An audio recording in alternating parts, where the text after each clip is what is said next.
İdlib gerginliği azaltma bölgesindeki durumun istikrarlaştırılmasına ilişkin muhtıraya ek protokol.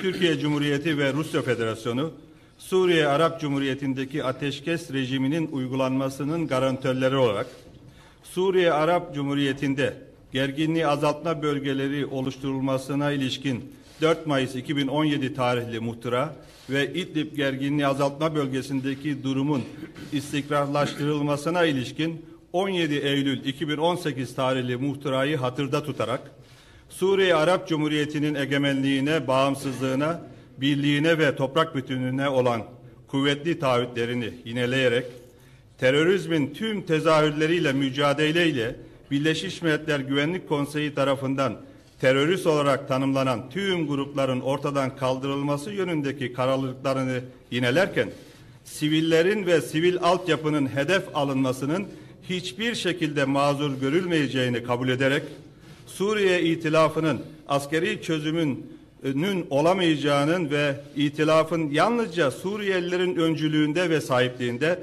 Birleşmiş Milletler'in kolaylaştırıcılığında, Birleşmiş Milletler Güvenlik Konseyi'nin 2254 sayılı kararıyla uyumlu siyasi süreç yoluyla sona erdirilebileceğinin altını çizerek, insani krizin daha da kötüleşmesinin önlenmesinin, sivillerin korunmasının, ihtiyaç sahibi tüm Suriyelilere ön koşulsuz ve ayrım gözetmeksizin koruma ve insani yardım sağlanmasının, keza ülke içinden yerinden edilmelerin önlenmesiyle, mültecilerin ve ülke içinde yerinden edilen kişilerin güvenli ve gönüllü olarak Suriye'deki asıl ikamet yerlerine geri dönüşlerinin kolaylaştırılmasının önemini vurgulayarak aşağıdaki hususlarda mutabık kalmışlardır.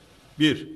İdlib gerginliği azaltma bölgesindeki temas hattı boyunca tüm askeri faaliyetler 6 Mart 2020 tarihinde saat 00:01'den itibaren durdurulacaktır. 2.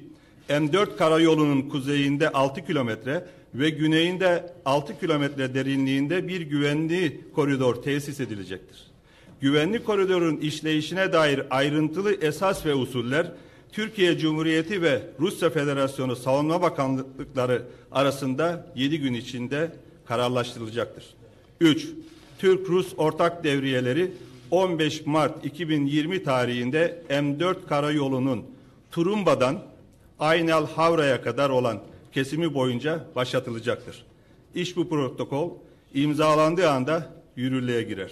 Türkçe, Rusça ve İngilizce 3 örnek olarak ve eşit yasal geçerliliği olacak şekilde 5 Mart 2020 tarihinde Moskova'da imzalanmıştır.